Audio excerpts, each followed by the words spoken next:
hand, under skies that rain down Nazi destruction, Allied forces make their last stand on Belgian soil. The Battle of Flanders has been lost. All resistance has collapsed behind them. The Belgian king has surrendered. Germany's enveloping methods have separated their armies. But English and French troops, who rushed to stem the invader before he could reach France, still fight desperately to hold off the advancing enemy until the bulk of their comrades can reach this one remaining Channel port. It is a race, a grim race, the grimmest that ever faced any expeditionary force. But into the race comes the sea power of Britain. Dive bombers are defied, shot down. Battleships blast broadside after broadside as their big guns come to the rescue. Germany boasts 1 million Allied troops captured in Flanders. To this, England's guns roar in grim defiance as scores of Allied divisions huddle under fire in a Dunkirk that becomes a raging inferno. Boats of every description, from warships to pleasure craft, cross the 20-odd miles from England to bring their men back home. Sea power defies air power. Under withering fire, soldiers wade and swim from the unprotected beach. England wrests glory from military defeat. More than 300,000 of our fighting men and those of France are saved from Germany's grasp. Alarms sound over Paris. Nazi bombers attack in earnest. Gendarmes herd pedestrians and traffic to shelters. Shelters like this where Parisians await in stoic calm while bombs wreak havoc above them.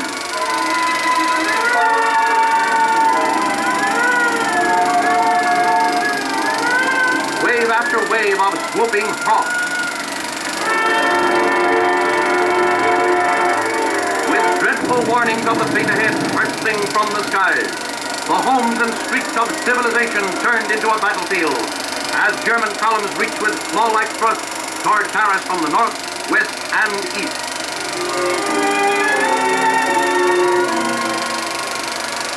Nazi bombers deliberately throw fear and destruction into the populace, totally annihilating whole towns in their unabated reign of destruction.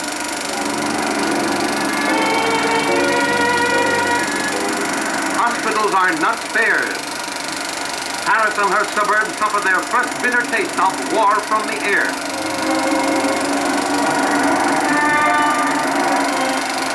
The French make a desperate lone stand against the advancing Nazis. Their resistance is fierce and mobile. France's toll on the invading troops is terrific.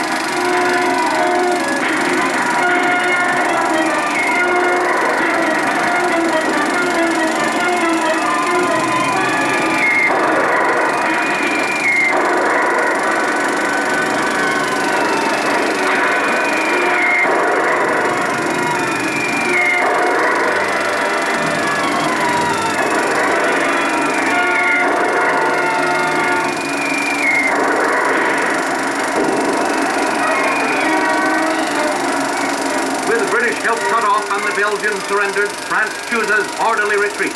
A new strategy of offense tears great holes in the defenders' lines. General Degon tries to trap these plunging tanks, while the main armies retire to better positions for a decisive battle. Caught between ever-closing pincer claws on either side, these spoilers of France maintain their morale as they move southward in the hope of a concentration that will give effective halt to German advances.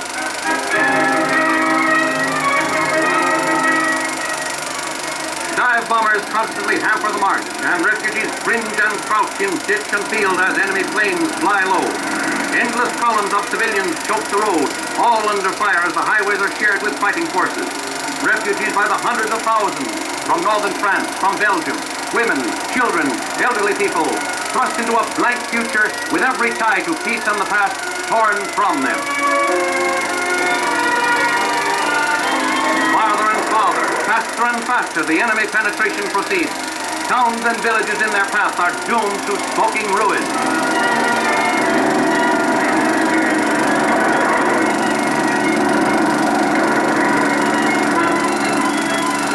Far beyond the Marne, turning point of the last World War, far to the rear of the Maginot Line with advancing throngs that dash toward Paris from the east.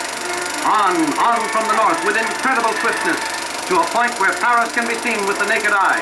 And from the west, other Nazi divisions surge toward the capital.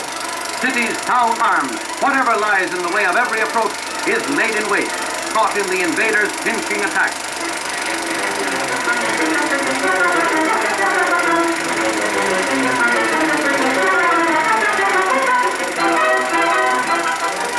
In the fury of the assault, church spires crumble into the debris of nothingness.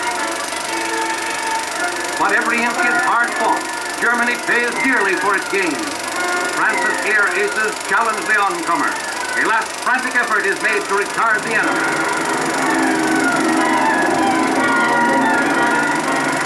France's airmen sight a German supply train and outstart the deadly missiles to check that part of the enemy advance beneath them.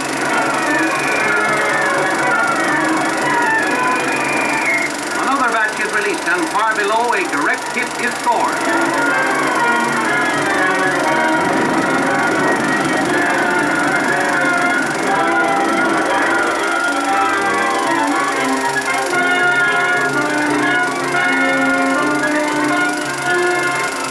Every branch of French arms is in this rear guard action. Infantrymen, undaunted by their task, unexcited by news of Italy's belated entry into the war, make their way to new posts in trenches from which they expect to slow down the speed of enemy encroachment.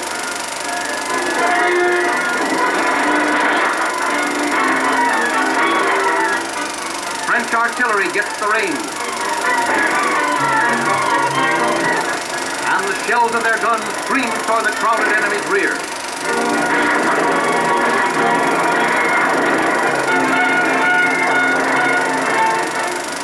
Skirmishes and counter-assaults by French infantry hold the rear guard, protect the retreat. Men outnumbered 10 to 1, but still making a last heroic stand while their government moves from city to city.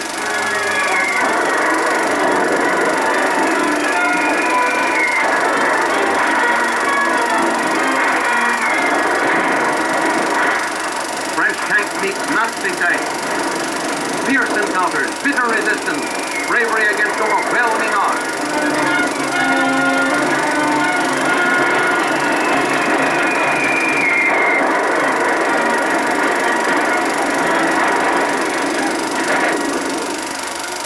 Final hour in the Maginot Line. Encirclement has rendered it useless. The famous port guns roar for the last time.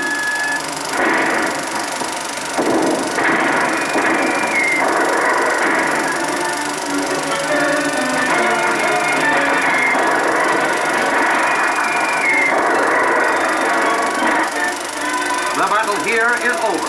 Orders are speedily given. Signal sound and evacuation of the once proud fortress is begun.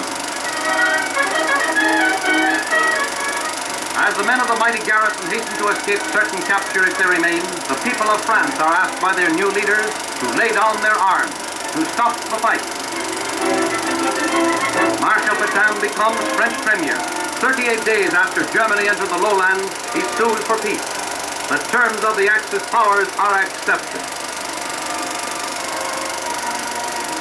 Near this beautiful city of Paris, saved from destruction by being declared an open city, under the conqueror's heel, France's new adventure in government begins. The once gay Paris beats to a new, strange tempo, facing an unknown tomorrow, with only her world-beloved buildings, monuments, and treasures preserved for an uncertain future.